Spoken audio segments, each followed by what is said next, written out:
D'accord. Alors, bonjour Bilal. Bonjour Sébastien, c'est ça? Oui, c'est bien ça. Comment tu vas? Ça va bien et toi? Bah écoute, ça va. Alors, on te découvre actuellement dans la nouvelle saison des Ch'tis. Est-ce que tu peux nous parler un petit peu de ce nouveau programme? Ben voilà, en fait, c'est les ch'tis, ceux que tout le monde connaît, qui vont à Marbella dans la jet set. Mais cette fois-ci, une belle surprise les attend d'ailleurs, sont les Belges, 5 nouveaux Belges. D'accord. Donc, toi, on te voit arriver dans le deuxième épisode. Est-ce que c'était pas trop difficile pour toi d'arriver un jour après et en voyant que les autres candidats avaient déjà créé des affinités entre eux?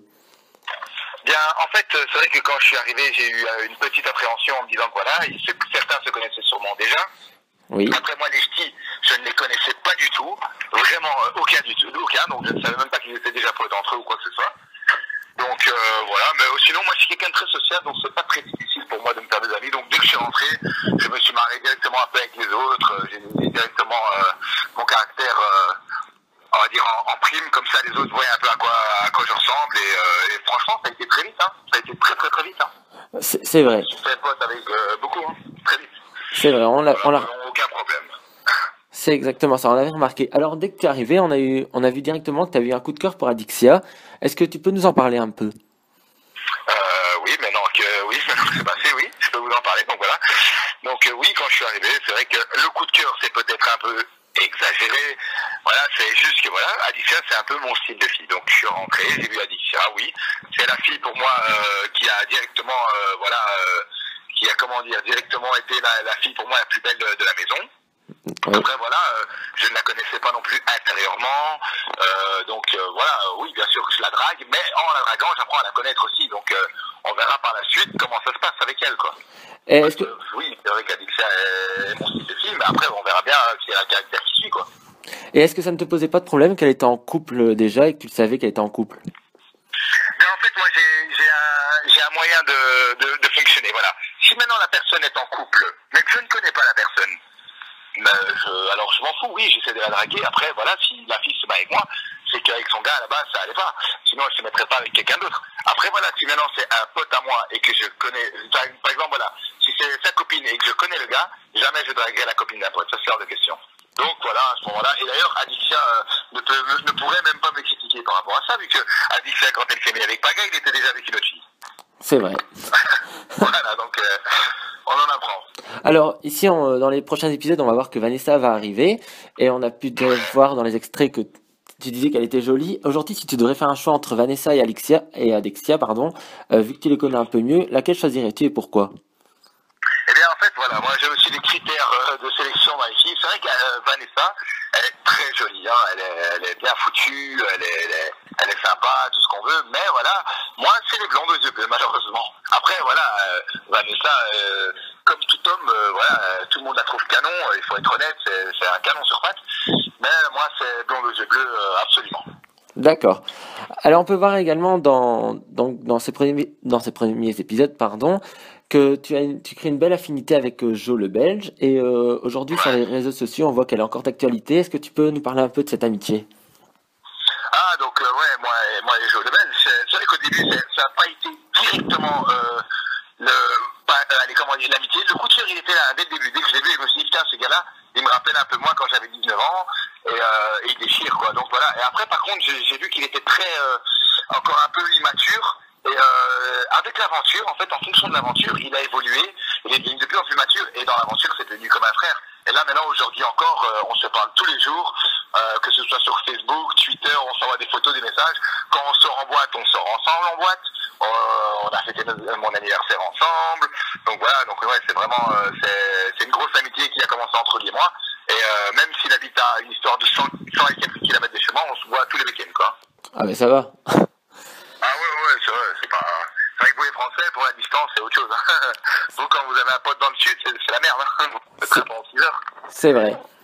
Alors, Nous, c'est vrai, la Belgique, c'est nous, beaucoup ça plus va petit. vite, hein. C'est petit. Hein. C'est vrai. Alors, aujourd'hui, si tu devrais faire un bilan sur les candidats les plus difficiles à vivre, lesquels seraient-ils? En fait, on va dire, si je devais faire un bilan, pour moi, ce serait Tressia. Elle est très difficile à vivre. Ouais. Elle est sympa, mais très difficile. Attention, qui d'autre maintenant? Eh bien, franchement, à part Pressia, le reste, j'ai pas eu vraiment de problème, de difficulté à vivre avec eux en communauté, nickel quoi. Non, franchement pour ça, et encore, tout le monde s'entendait plus ou moins bien avec tout le monde, à la fin tout s'est bien passé. Donc on peut pas dire que voilà, il y a des difficultés de vivre avec quelqu'un. Après quand on vit avec quelqu'un, c'est d'office que il y a des moments où ça peut ne pas passer parce que voilà, c'est comme ça. Mais sinon, on va dire la plus difficile, Pressia, voilà. D'accord. Et pourquoi as-tu décidé de participer à une émission comme les Ch'tis et qu'est-ce qui t'a donné l'envie d'y participer? En fait, on m'a envoyé un message, j'ai passé le casting et de là, eh bien, en fait, je sais pas, je me suis dit, bah allez, pourquoi pas essayer, ça peut être cool. D'accord. Et voilà, donc je l'ai fait et je regrette pas du tout parce que les motivations sont que moi, je veux ouvrir une grosse discothèque en Belgique, la plus grosse discothèque. Et pour ça, il me faut de la notoriété, il faut que je sois connu. Et ben voilà, grâce à l'émission, je me suis dit que ça pourrait fonctionner. C'est vrai, pourquoi pas. Voilà, et après, donc, ça aussi, j'ai jamais regardé la télé-réalité, et quand on m'a parlé des Ch'tis, ben voilà, je me suis tenté à un épisode, parce que je n'aime vraiment pas la télé-réalité, hein, et je me suis tenté à un épisode, et voilà, les Ch'tis, ben voilà, j'ai apprécié directement, et je me suis mis dedans, quoi, et j'ai commencé à regarder 2-3 épisodes, là, vite fait. Par contre, l'émission d'aujourd'hui, aujourd'hui même, je n'ai pas encore tout vu, parce que c'est pas évident, parce que voilà, et on voit des trucs qu'on n'a pas spécialement envie de voir non plus, on est tous repartis en bons potes, on n'a pas envie de voir que les autres commencent à nous critiquer, quoi. C'est vrai, c'est pas toujours... Donc, voilà, on est tous repartis sur un bon pied et je crois qu'on a vraiment tous envie d'en rester là et de se marrer encore, hein, que ce soit moi et les Belges ou moi et les Ch'tis. Hein. C'est vrai. Alors aujourd'hui, l'aventure, donc l'enregistrement est terminé. Pour toi, qu'est-ce que tu retiendrais de cette aventure aujourd'hui? Moi, qu'est-ce que je retiendrai de cette aventure, c'est que j'ai gagné des amis, que j'ai gagné vraiment beaucoup hein, avec Jojo, le Belge. Oui. Et aussi, ben voilà, que j'ai découvert un nouveau monde que je ne pensais pas que j'allais m'y plaire spécialement, tu vois. Mais voilà, aujourd'hui, je suis dedans et j'aime bien ça, quoi. Et si on me redemanderait de refaire une saison, ben franchement, je le referais direct et parce que j'aime bien, en fait, tu vois, même pas que ce soit financièrement ou quoi que ce soit, ça n'a rien à voir, c'est juste que c'est cool, tu vois. Tu vis quelque chose que pas beaucoup de gens vivent, quoi. C'est vrai. Alors, il y a beaucoup de gens qui voudraient essayer de vivre ça, quoi. Donc voilà, je me dis pourquoi pas.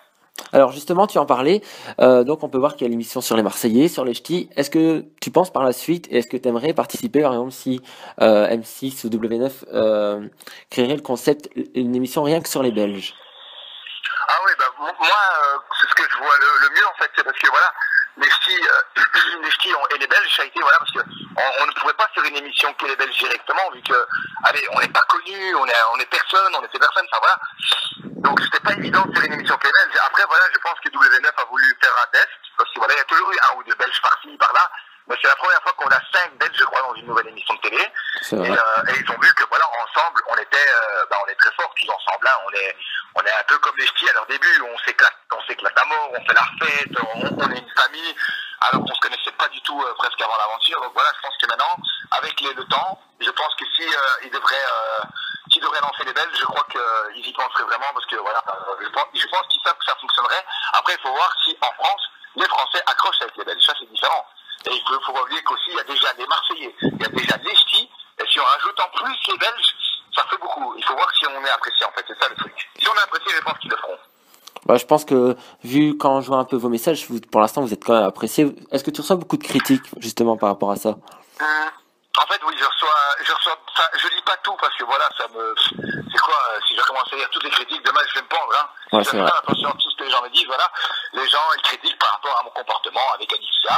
Mais ce qu'ils savent pas, c'est que oui, moi, je drague Alexia en apprenant à la connaître. C'est pas parce qu'on drague une fille qu'on l'a déjà sautée, tu vois ce que je veux dire? C'est vrai. Voilà, donc j'apprends à la connaître et si Paga était mon pote, ben, bien sûr que jamais je n'aurais dragué Alexia. Voilà, et la prod ne m'a jamais rien demandé. C'est moi qui ai décidé parce que je suis comme ça et j'emmerde les gens qui n'aiment pas que je suis comme ça. Comme ça, c'est clair. Et voilà, oui, je reçois des critiques en me disant oui, pourquoi tu dragues Alexia, Nenni, t'as un gros nez, t'es trop petite. Ben oui, ben ouais, j'ai un gros nez, je suis content de mon nez, voilà, je suis comme ça. Je m'aime comme je suis et pas besoin de plaire aux autres, quoi. C'est chacun comme il est et voilà, les gens critiquent. Et il y a par contre, il y a beaucoup aussi des gens qui aiment bien, ça c'est cool, tu vois, quand tu vois des gens qui te disent que tu es beau, qui t'aiment bien dans les styles, que t'es posé, que t'es sympa, et tout ça fait toujours plaisir. Après, j'essaie de répondre au maximum des gens, mais c'est pas tout le temps évident non plus, quoi, tu vois. C'est vrai. Est-ce que, à l'heure d'aujourd'hui, t'as déjà rencontré Paga, justement? Alors ça, Paga, vous verrez bien dans l'aventure, je ne peux pas vous le dire. D'accord, donc affaire à suivre. Et aujourd'hui, donc, tu nous parlais d'ouvrir, enfin, dans tes projets, que tu aimerais ouvrir une discothèque, mais à côté de ça, est-ce que tu as d'autres projets? Oui, enfin, à part la discothèque, j'ai des projets sportifs au niveau du foot et de la boxe taille. Bon, le foot, je joue vraiment maintenant pour m'amuser à mort, voilà, je m'éclate en deuxième provinciale ici en Belgique. Mais sinon, la boxe, j'aimerais essayer d'en faire une carrière internationale. Et sinon, dans la télé-réalité, essayer de percer là-dedans, dans tout ce qui est télé, acteur, comédien. J'aimerais bien essayer un jour de tourner un film, ce serait cool. Ouais, pourquoi pas. C'est tout ce qu'on Tu te vois, souhaite. genre un film d'action, quoi. C'est tout ce qu'on te souhaite. Ah, c'est super sympa. Alors, est-ce que tu peux nous parler de toi et nous dire un petit peu qui est le Bilal dans la vie de tous les jours et donc qui t'es vraiment? En fait, moi, je suis quelqu'un de très indépendant, très social. Donc, c'est-à-dire que moi, dans la vie de tous les jours, je me réveille genre, on va dire, aller à midi. Je sors, je mange avec les potes, je m'éclate. Je vais faire un petit foot la journée. Hop, après le soir, il y a entraînement. Je m'entraîne, foot, boxe taille. Et le soir, eh bien voilà, comme tous les jeunes, on va dire, de 23 ans, je sors un peu en boîte, toutes les semaines, tous les jours presque, je sors quelque part boire un verre avec. Je suis très très très famille par contre, ça c'est exagéré. Peut-être que dans l'aventure on ne le voit pas tellement, mais moi ma famille c'est le plus important. Hein. Si ma famille, si maintenant il devait arriver quelque chose et qu'on me demanderait de par exemple de déménager pour ma famille et de laisser tout tomber ici, eh bien je le ferais, hein. C'est sûr et certain. Donc voilà, dans la vie de tous les jours, je suis quand même très cool, je m'éclate tout le temps, je suis pas chiant, je m'adapte, mais je mets aussi un peu, tu vois, mon côté leader en force, tu vois, je dis ouais viens on fait ça, mais on peut jamais j'aime prendre les gens et leur proposer plein de trucs. Après c'est pas pour ça que quand on propose quelque chose, c'est sans nom, donc tu vois, je suis quelqu'un de très cool quoi. Ouais. Bon, après je suis un gros dragueur, ça c'est vrai. Je m'éclate, toutes les filles je les drague, toutes les belles filles je trouve, enfin toutes les filles je trouve belles qui sont célibataires, je les drague. Mais je les drague pas pour essayer de les choper, hein, juste pour voir si ça fonctionne. À partir du moment où je vois qu'il y a moyen, c'est bon, après je raccroche quoi, tu vois. Ça. Justement, tu nous parles beaucoup de filles. Quelle serait pour toi la fille parfaite? Ah, ça, pour moi, la fille parfaite, c'est style mon ex. Hein. Blonde, yeux bleus, un peu tatouée, Ouais. mais qui reste classe, tu vois, mais très classe comme ça. Et ouais, enfin, franchement, ouais, blonde, pour moi, à partir du moment qu'elle est blonde, yeux bleus et qu'elle fait au-dessus d'1m60, c'est déjà bien. Après, intérieurement, elle doit avoir du caractère, mais elle doit aussi être très, comment dire, très sentimentale quand même, tu vois, genre, moi j'aime pas les filles qui commencent à te faire des enroutes, genre, ouais, non, moi j'aime pas me prendre les mains dans la main avec toi, ou bien j'aime pas des bisous en public, non, écoute, t'as un copain, tu l'embrasses, c'est tout, quoi, tu vois ce que je veux dire, tu le tiens la main, c'est comme ça, hein. C'est vrai. Donc voilà, donc avec mon ex, pour ça j'avais beaucoup d'entente, bon après je l'ai rencontré très très jeune, donc c'était pas évident, mais sinon, à l'heure d'aujourd'hui, si je devrais me remettre en couple avec une fille, eh bien il n'y en aurait qu'une, ce serait mon ex, hein, ça c'est sûr et certain, parce que j'arrive pas à trouver une fille aussi bien que j'étais avec elle, quoi. D'accord. Et donc, est-ce que tu aurais un petit message à adresser à toutes les personnes qui te soutiennent aujourd'hui? Pardon, parce que je suis en train d'embrasser ma mère. Dis-moi. Non, je disais, est-ce que tu aurais un message à adresser à la team Bilal, justement, qui te soutient aujourd'hui? Ah ben c'est cool, voilà. Donc je voudrais adresser un joli petit message à toute ma team qui me supporte, toutes les personnes qui me supportent et qui me suivent dans les styles dans la tête. Je voudrais vous dire que c'est vraiment super sympa, que c'est grâce à vous que justement nous devenons quelqu'un et que nous aimons faire ce qu'on fait et que je continuerai un maximum de répondre à toutes les personnes possibles. Je ne pourrais pas répondre à tout le monde, c'est sûr et certain, mais je voulais juste vous dire que ça me fait super plaisir que tous vos messages, je les lis et que ça me touche et j'espère que vous me suivrez encore pour les prochaines années à venir et que j'aurai encore plein de choses à vous offrir. Et avant de terminer cette interview, qu'est-ce qu'on pourrait te souhaiter aujourd'hui? Qu'est-ce qu'on pourrait me souhaiter? Ouais, pour l'avenir ou pour toi? De re-signer pour les prochaines saisons, j'espère. Bah, écoute, c'est tout ce qu'on te souhaite. Bah, écoute, Bilal, merci d'avoir répondu à nos Merci questions beaucoup. et je te dis à Je bientôt. t'en prie, avec plaisir. À bientôt. Hein. Merci, à bientôt. Au revoir. Au revoir.